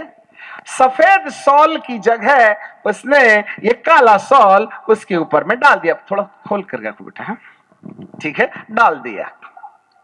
यह है ईर्ष्या, वैर, विरोध, डाह, जलन, शिकायत, खैनी, बीड़ी, तमाकू, मोबाइल में इचिक बिचिक, ठीक है? एक और कोई आएगा सामने? कोई एक और बिटिया आ जाए, जरा देखिएगा। यहां पर जैसे ही अंधकार की शक्ति आती है, वैसे ही अंधकार की शक्ति उसकी बुद्धि के ऊपर अपना प्रभाव छोड़ती है और उसके बुद्धि को अपने दुष्टता के स्वभाव से ओतप्रोत कर देती है। अभी शारीरिक दिमाग और आत्मिक दिमाग को अभी एक में रखिए, क्योंकि टाइम नहीं है हमारे पास में। अब ये व्यक्ति है जिसको आज की तारीख में पता चल गया कि पास्टर जी ने हमको बताया है कि शादी के पहले वाले पाप को भी हमको ना अंगीकार करना चाहिएगा। तो जरा देखिएगा, आदम ने सुना, आदम की बुद्धि में काम हुआ और शैतान उसको बार बार कहेगा, ए दाढ़ी वाले के ऊपर में ज्यादा ध्यान मत दे, बीड़ी मीटिंग तो खत्म होने दे, बीड़ी अपन बाद में पी लेंगे। ऐसा करके इसको बार बार रिपेंटेंस करने के लिए रोक रहा था। परंतु आज थोड़ी डांट फटकार के चक्कर में आदम के दिमाग में या आपके दिमाग के अंदर में बात पट गई यह अंगीकार करेगा। हे प्रभु, हे प्रभु, शादी के पहले शादी के पहले मैंने बहुत पाप किए, मैंने बहुत पाप किए, चोरी भी किया था, चोरी भी किया था, मोबाइल भी चोरी की थी, मोबाइल भी चोरी की थी, चर्च से पुरानी चप्पल छोड़ के नहीं उठा लाई थी, चर्च से पुरानी चप्पल छोड़ के नहीं उठा लाई थी। अब आपकी पूरी लिस्ट इसने बोल दिया, ठीक है कि नहीं? मेरे दिल में आइए, मेरे दिल में आइए। अब यीशु मसीह आने वाले, यीशु मसीह आइए आप, ये यीशु मसीह है, ठीक है? यीशु मसीह इसके दिल में आएंगे, ठीक है? तो उसके शरीर में आएंगे कि दिमाग में आएंगे कि आत्मा में आएंगे? अरे बोलिए ना। शरीर में नहीं आते, दिमाग में नहीं आते, आत्मा में आते। आइए यीशु मसीह, अब ये यीशु मसीह आएगा, परंतु जब यीशु मसीह अंदर आएंगे तो जनाब कोई और बैठे हैं कुर्सी में, तिनकी गोद में थोड़ा ही ना बैठेंगे वो। कुर्सी खाली करवाएंगे कि नहीं, कि एक ही कुर्सी में दो दो बैठ जाएंगे, हस्बैंड नीचे पत्नी ऊपर, चलेगा क्या? तो प्रभु यीशु मसीह क्या कहेंगे? ए सीट खाली कर, इधर इधर इधर हम देखो। अच्छा, जाने से पहले शॉल छोड़ना। हाँ बोलो। ए शैतान, अरे ठहर तो, अभी इसको डांटने भी तुझे पहले, यहीं बैठो सीट में। ए शैतान, ए शैतान, कुर्सी खाली करो। कुर्सी खाली करो। आदम ने अपनी पूरी गलती मान ली है, अपनी पूरी गलती मान ली है, और मैंने उसकी सजा को अपने ऊपर ले लिया है, अपने ऊपर ले ली है। इसलिए अब तेरा स्थान इसकी आत्मा में नहीं है, उसकी आत्मा अब मेरा स्थान है, मेरा सिंहासन है, अब मेरा सिंहासन है। बाहर जाओ, अब जाओ, ठीक है? और वहां छुप जाना। हाँ, यीशु मसीह आत्मा में आ गए। यह है पहला साल्वेशन। जिस दिन आप अपनी पूरी गलतियों की लिस्ट बना करके प्रभु से कहेंगे दोबारा यह गलती नहीं करूंगा। नंबर 2, जिस दिन आप यीशु की पवित्रता और उसकी मृत्यु की सच्चाई अपनी गलतियों के लिए मान लेंगे, और देन फिर प्रभु को कहेंगे मेरे दिल के अंदर आ जा, तब प्रभु उसके अंदर आएंगे तो उसकी आत्मा के अंदर में रहने वाले दुष्ट को आत्मा से पलायन करना पड़ेगा। Now the salvation in the spirit, अब इस आत्मा में उद्धार आ गया है। ये उजियाला है, उजियाला, ज्योति नहीं है, याद रखना। केवल यहां सोल का उद्धार हुआ है, केवल यहां आत्मा में से पाप का दुष्ट निकल गया है, परंतु जाने से पहले उसने किसी को छोड़ गया है। जब पवित्र आत्मा गए थे ना, तो अपनी सोल साथ ले गए थे, परंतु दुष्ट आत्मा गई तो अकेला गया, नंगा, अपना कपड़ा छोड़ गया। इसलिए आज विश्वास करने वाले और यीशु को ग्रहण करने वाले भी खैनी खाते हैं, विश्वास करने वाले भी दारू पीते हैं, विश्वास करके बपतिस्मा लेने वाले भी मोबाइल में इचिक बिचिक करते हैं। यीशु को ग्रहण करने वाले और बपतिस्मा लेने के बाद भी पत्नी को ना रेडियो की तेज आवाज लगाने के बाद में फिर दनादन भक्का भक पिटाई करते हैं। साड़ी से हस्बैंड के जेब से नोट निकाल लेते हैं, शादी के पहले वो कर लेते हैं जो बाद में करना चाहिएगा। आज पति का भी दिल नहीं लगता पत्नी का। साल 2 साल अपनी प्रेमिका के साथ में विवाहित होने के बाद में जीवन गुजारा, आजकल कई खिड़कियों की तरफ नजर लगी है। अय महापुरुषों, बुढ़ापे तक अपनी पत्नी से प्रसन्न रहो। यदि आपकी जिंदगी में किसी की छाया पड़ गई है, इसका मतलब है काला शॉल आपके माथे पर बैठा है। वो तो चला गया, परंतु उसने शॉल छोड़ गया है। नहीं चलेगा लव यू शादी के बाद किसी गैर के साथ। टेंशन मत लेना मेरे प्रियो, ये है दशा। अभी प्राण उद्धार नहीं पाया, इसके अंदर जलसी है, शिकायत है, लोभ है। चर्च में जाते हैं परंतु कमेटी में झगड़ा चल रहा है, इसकी शिकायत, उसकी शिकायत। ये लफड़ा, वो लफड़ा, परिवार का लफड़ा, बेटा का लफड़ा, बिटिया का लफड़ा, तमाम प्रकार की बातें आज हमारे जीवन के अंदर पाई जाती है, क्योंकि ये काला शॉल है। अरे जो उजियाला तो आ गया, अंधकार चला गया, परंतु घोर अंधकार अभी भी बचा है जो डीएनए के अंदर है। मैंने धरती के अंदर में, आदमी के खून के अंदर में पाई जाने वाली गंदगी से छुटकारे का संदेश आज तक नहीं सुना। इसको विज्ञान की भाषा में डीएनए कहते हैं, हेरिडिटी कहते हैं, आनुवांशिकता कहते हैं, और ज्यादा शुद्ध भाषा है तो पैतृक गुणों की समानता जो हमारे खून के अंदर पाई जाती है। ये आदत है, आदत, झूठ बोलने की आदत है, शिकायत करने की आदत है। यीशु अंदर हैं फिर भी आदत है। इस आदत को घोर अंधकार कहते हैं। विश्वास करने वाले के बाद भी और पवित्र आत्मा पाने के बाद भी ये आदत हमारे अंदर बनी रहती है। हमें छुटकारा नहीं मिला हमारे प्राण में, हमारा प्राण आज भी मेला है। यह है अंधकार, घोर अंधकार, और इस घोर अंधकार को ज्योति की जरूरत है। आज यदि कोई व्यक्ति चाहता है उसके पाप क्षमा हो जाएं, उसके बाद वो पाप दोबारा ना करे। देखिएगा, अपनी गलतियों को मान लेना और यीशु को दिल में ग्रहण कर लेना 1 मिनट 1 इंस्टॉलमेंट एक्सपीरियंस है। सिंगल इंस्टॉलमेंट में दुष्ट आत्माएं आपकी आत्मा को छोड़ के चली जाती है, परंतु शॉल से छुटकारा नहीं हुआ, इस काली चादर से छुटकारा नहीं हुआ। अब इसको ज्योति चाहिए। बोलिए, यीशु यीशु मुझे पाप से क्षमा तो मिल गई, पाप से क्षमा तो मिल गई, मेरे नाम पर पाप का कर्जा मिट गया, मेरी आत्मा से दुष्ट आत्मा निकल गई, और पुत्र यीशु की आत्मा मेरी आत्मा में आ गई, परंतु दुष्ट ने अपने आत्मा से बाहर जाने के पहले मेरी बुद्धि में सारे पाप का काला शॉल छोड़ गई। मुझे उससे छुटकारा चाहिए। अब यीशु आत्मा में बोलेंगे। हाँ, रोमियो की किताब उसका 8 अध्याय और उसके 26, रोमियो की किताब उसका 8 अध्याय उसके 26 में लिखा है, आत्मा आप ही आहें भर भर करके प्रार्थना करता है जो हमारे बयान से बाहर है। तो प्रभु जी आपके लिए प्रार्थना करेंगे। बोलिए, पिता आदम को आत्मा में मैंने स्वतंत्र कर दिया, परंतु उसकी बुद्धि में आदत के रास्ते पाप अभी भी बसा है। इसलिए आप इसकी सहायता करने के लिए पवित्र आत्मा को भेजो। अब मैं पिता हूं ना, पवित्र आत्मा जल्दी आइए।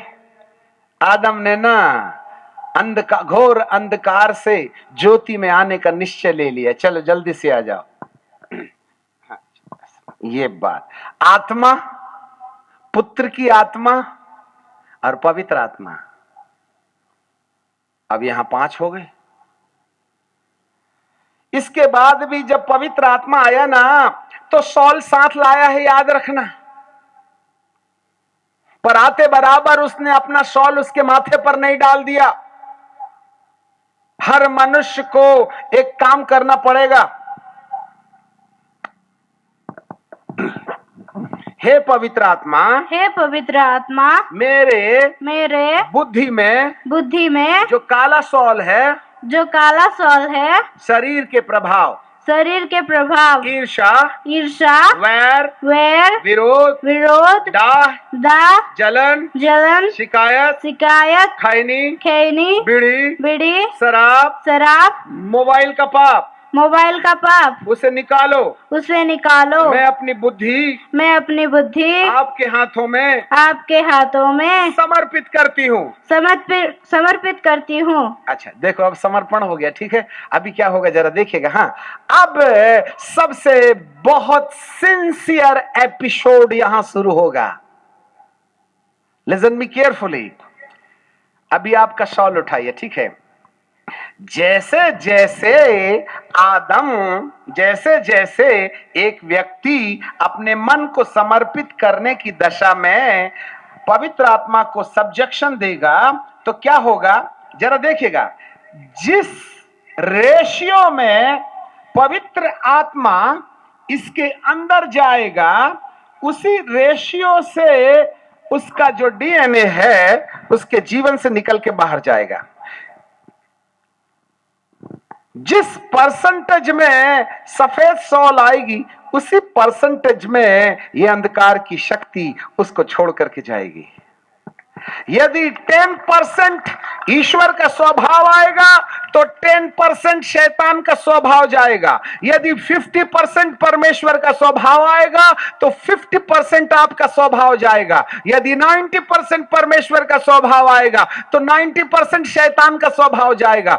यदि 100% परमेश्वर की आत्मा आपकी बुद्धि पर कंट्रोल कर लेगी तो 100% शैतान का प्रभाव आपकी बुद्धि से समाप्त हो जाएगा। और खड़े हो शैतान इधर बाजू में, ले तेरा माल, जाओ और सुनो, लौट के देखना नहीं इधर। हालेलुया, यह है दशा। और इस साल को देखते हुए प्रभु जी कहेंगे, मैंने पहले बार जब इस संसार के अंदर आया था इनाम बन करके, the first coming of Jesus is give you the salvation as a gift. यीशु मसीह फ्री में दिया गया, पवित्र आत्मा फ्री में दिया गया, समर्पण के द्वारा पवित्र आत्मा के रास्ते ईश्वर का स्वभाव फ्री में दिया गया। आपको मालूम होवे ये सब फ्री गिफ्ट है। और जब फ्री गिफ्ट मिल गया ना तो प्रभु कहते हैं वंडरफुल वंडरफुल वंडरफुल, अब मैं तुम्हारे लिए जगह तैयार करने जाता हूं। एक्चुअली पूछा जाए तो अब हमारा संदेश शुरू होता है।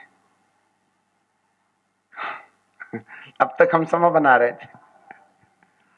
मेरे प्रियो, यूहन्ना 14:1 में बाइबल कहती है, मैं तुम्हारे लिए जगह तैयार करने जाता हूं, और जब मैं जगह तैयार कर चुकूंगा तो मैं फिर आऊंगा और तुम्हें अपने साथ ले जाऊंगा।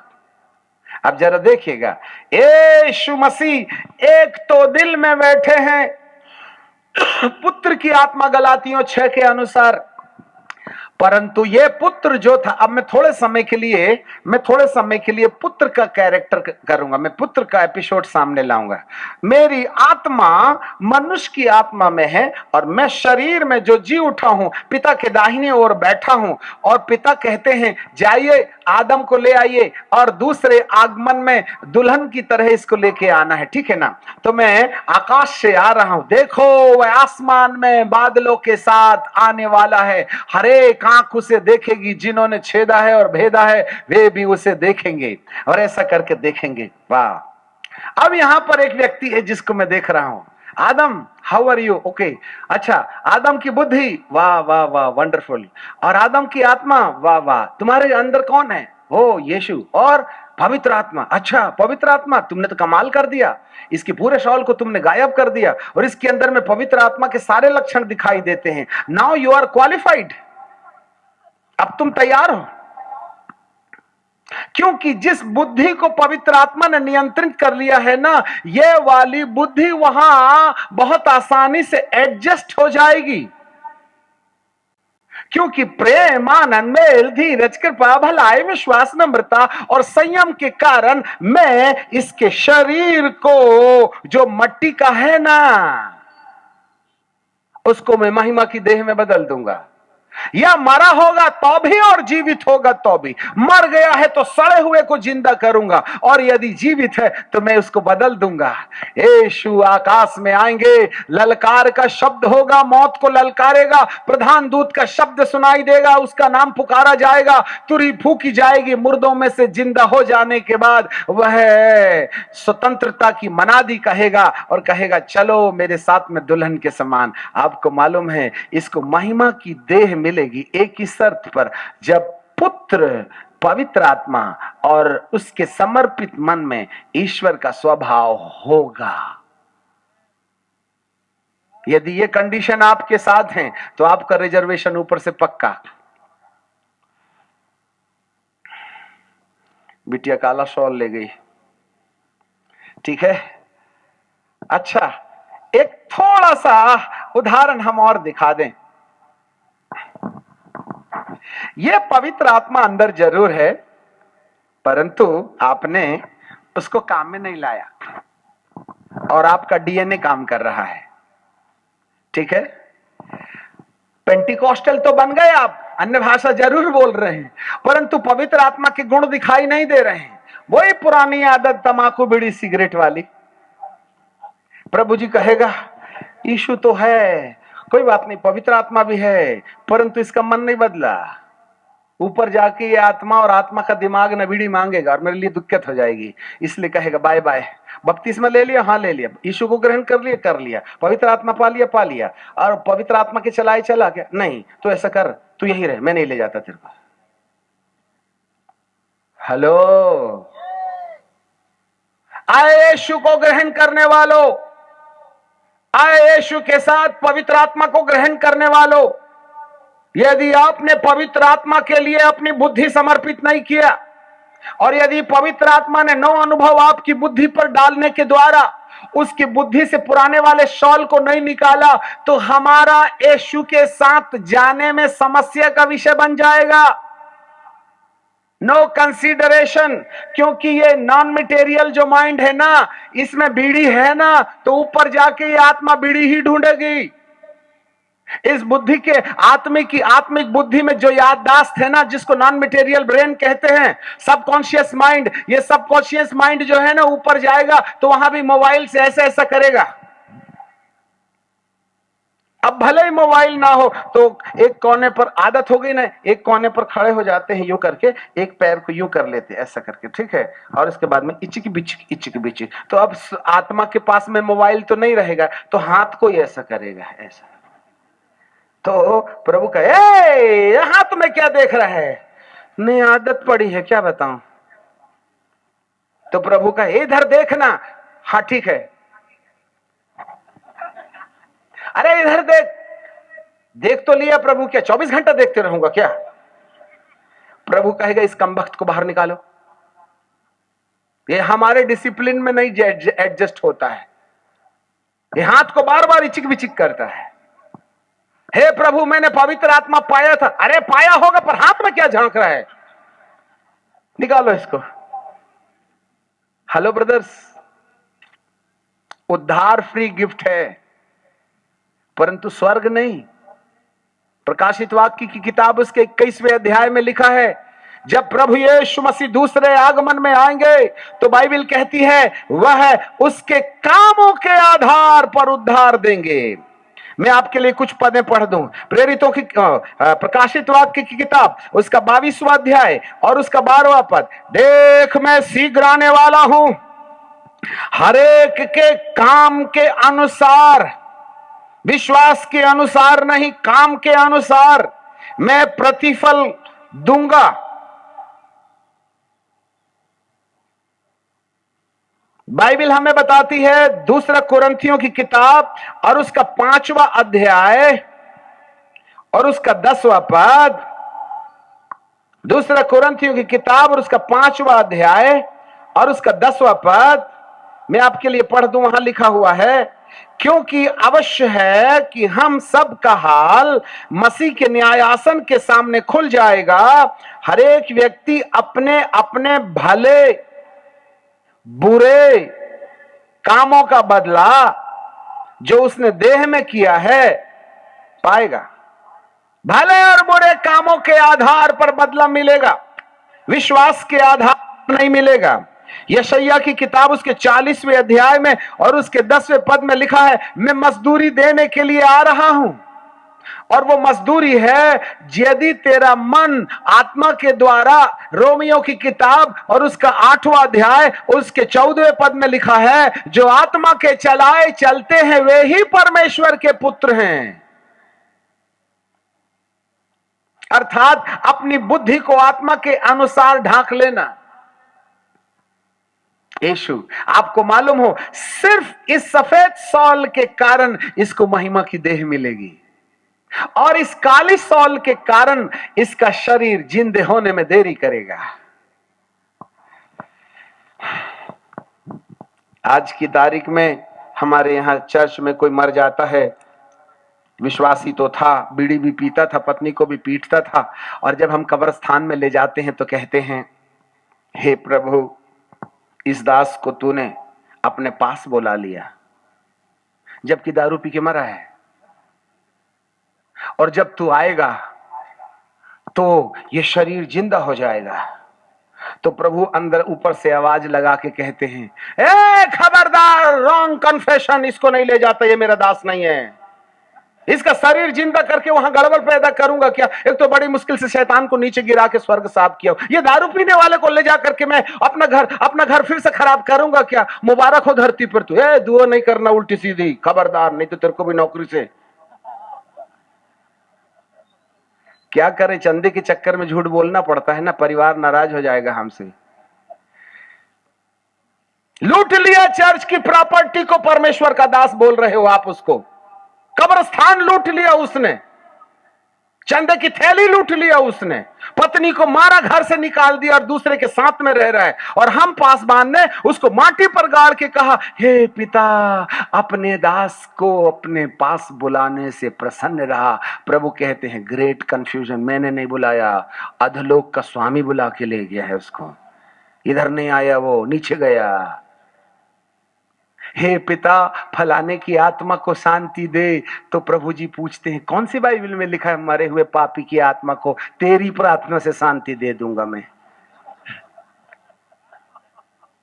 हेलो, हमारी प्रार्थना से कोई नरक का आत्मा स्वर्ग नहीं चला जाता भाईजान।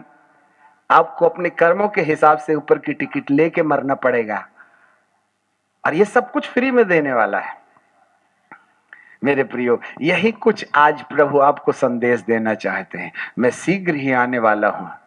यदि कलीसिया हाफ पैंट और लुंगी में खड़ी रहेगी और दूल्हा घोड़े पर सफेद कपड़े पर पहन के आएगा, और यदि वो मैक्सी में खड़ी होकर के दूल्हा के गले में हार डाले, तो बाराती कहेंगे, ए तूने दुल्हन के साथ किया था कि नौकरानी के साथ रे? आज दुल्हन हाफ पैंटी में खड़ी है, आज दुल्हन मैक्सी में खड़ी है। बीरी मसी, दारू मसी, झगड़ा मसी, अंध मसी, लंद मसी, फंद मसी, ये सब क्या चल रहा है चर्च के अंदर में? ये क्या चल रहा है विश्वासी जीवन के अंदर में? थोड़ा सावधान हो जाइए। उद्धार फ्री में मिलेगा, चंगाई फ्री में मिलेगी, पवित्र आत्मा फ्री में मिलेगा, 9 वरदान फ्री में मिलेंगे। प्रार्थना करो, अमेरिका का वीसा प्रभु देगा। शादी नहीं होती है विश्वास के बिना, विश्वास के साथ शादी हो जाएगी। विश्वास से तुमको बच्चे हो जाएंगे, विश्वास से तुमको नौकरी मिल जाएगी। परंतु विश्वास से स्वर्ग नहीं मिलता, कर्मों से मिलता है।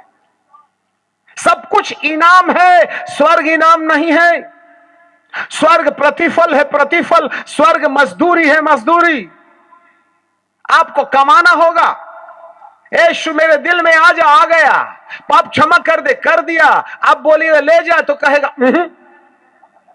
तेरी टिकट ही नहीं है हाथ में। और थी भी तो वेटिंग लिस्ट थी, और वो भी ई टिकट, तूने कंफर्म नहीं कराया, इसलिए विदाउट टिकट। चोट मत खाइए। प्रभु आपके मन की आंखों को आज रात खोलना चाहते हैं। थैंक यू बच्चे लोग, जाओ। हाँ, प्रभु आपका आशीष दे। उसको तो वहां डाल दो। दुष्ट ने सॉल छोड़ गया था, गया जरूर अकेला, पवित्र आत्मा सॉल साथ ले गया था। दुष्ट ने सॉल छोड़ गया, इसलिए 2 व्यक्तियों की जरूरत पड़ी, पुत्र की आत्मा और पवित्र आत्मा। पुत्र की आत्मा हमें धर्मी बनाती है, पवित्र आत्मा हमें पवित्र बनाती है। There is a difference between the righteousness and the holiness. खिचड़ी मत बनाइए। धार्मिकता अलग है, पवित्रता अलग है। धार्मिकता क्षमा जिसको मिल जाती है वो धर्मी गिना जाता है। पवित्रता जिसकी चाल पवित्र आत्मा के चलाए चलती है वो पवित्र होता है। आज करोड़ों की संख्या में धर्मी देखे जाते हैं, परंतु सवाल यह है, हम में से पवित्र कौन है?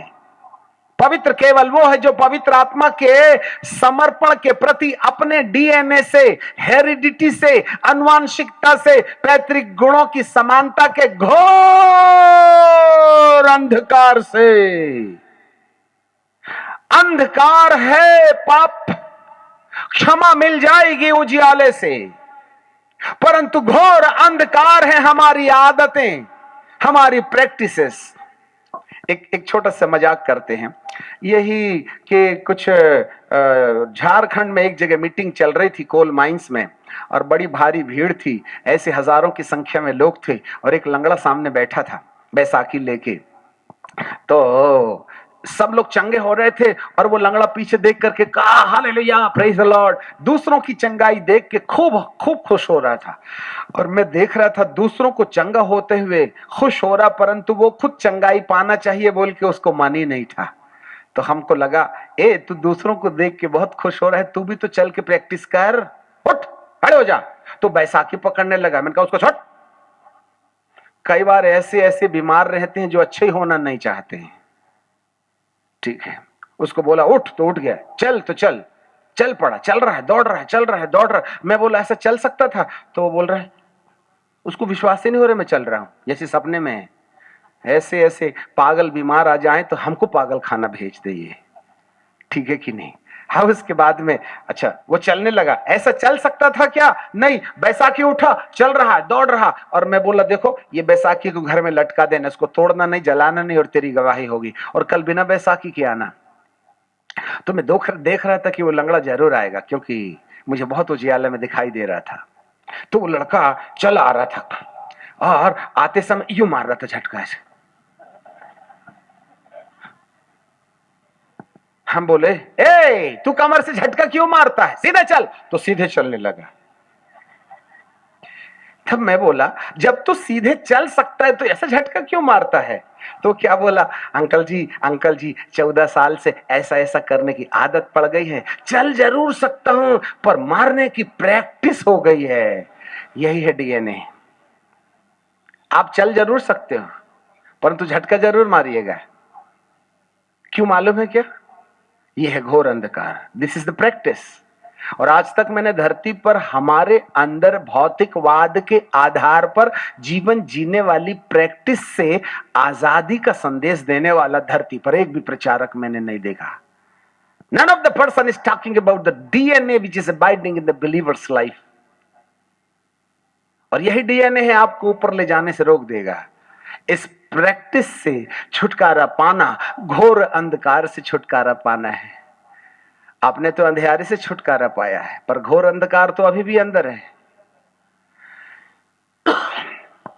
आज मसीह समुदाय सर्कस के समान दो पेड़ों पर बंधे तार के ऊपर चल रही है, किधर गिरेगी समझ में नहीं आता। धर्मी होना आसान है, परंतु धर्मियों को आत्मा के चलाए चलना ये एक बड़ी कठिन बात है। यीशु के दूसरे आगमन में धार्मिकता की जरूरत है, ये तो फाउंडेशन है, परंतु इसके ऊपर जो रद्दा है ना, उस नींव को छोड़ जो पड़ी है कोई दूसरी नींव नहीं डाल सकता। उसमें कौन है जो सोना और चांदी और बहुमूल्य पत्थर के रद्दे रख रहा है या काठ और घास और फूस के रद्दे रख रहा है? आग जब आएगी तो इन रद्दों को परखेगी। नींव तो अपनी जगह में बनी रहेगी, परंतु जिसका काम जल जाएगा, दूसरा को पहला कुरिन्थियों की किताब 3, 11, 12, 13, 14 में लिखा हुआ है, जिसका काम जल जाएगा वो हानि उठाएगा। जिसकी जिंदगी में सोना और चांदी और बहुमूल्य पत्थर के पवित्र आत्मा के स्वभाव होंगे, पवित्र आत्मा की आग उसको और चमका देगी, परंतु जिसके अंदर ईर्ष्या, वैर और विरोध और डाह और जलन और शिकायत होगी, उसके काम आग में जल जाएंगे, वो हानि उठाएगा। हानि का मतलब होता ऊपर जाने का दरवाजा बंद, नीचे की बुकिंग परफेक्ट। एक छोटी सी गलती हमारे लिए महान नुकसान का कारण बन सकती है। आप हमको ट्रेडिशनल प्रीचर की तरह ट्रीट मत कीजिएगा। This is the voice of the prophet who is crying in the wilderness, repent and come back to the lord. ये एलिया नबी की आवाज है जो जंगलों में पुकार रही है, मन फिराओ और लौट आओ, क्योंकि परमेश्वर का राज्य निकट आ गया है। मैं तो तुम्हें पानी से बपतिस्मा देता हूं, परंतु मेरे बाद एक आने वाला है, वह तुम्हें पवित्र आत्मा और आग से बपतिस्मा देगा। अब हम रुक जाना चाहते हैं क्योंकि हमारा समय मानो खत्म सा हुआ है। अभी आपको एक छोटी प्रार्थना करके हम रोकेंगे और फिर आपके लिए दूसरी प्रार्थना करेंगे। सनातन पिता, हम आपको धन्यवाद देते हैं। आज बिना ब्रेक के आग उगलती तोप के समान सुसमाचार का प्रचार जो पश्चाताप की ओर इशारा करता है, प्यारे पिताजी, आपने अपनी आत्मा की प्रेरणा से हमारे सामने रख दिया। हम आपको धन्यवाद देते हैं। प्रभु, धार्मिकता एक आसान, एक ही बार में अनुभव में आने वाली चीज है, परंतु पवित्रता एक ऐसा संघर्ष है जिसको हम अपने जीवन में पवित्र आत्मा की सहायता से पूरा कर सकते हैं। तब ही हमारा यीशु के दूसरे आगमन में स्वर्ग में प्रवेश संभव होगा। आज हमारे जीवन की तैयारी में अपना अनुग्रह दीजिएगा।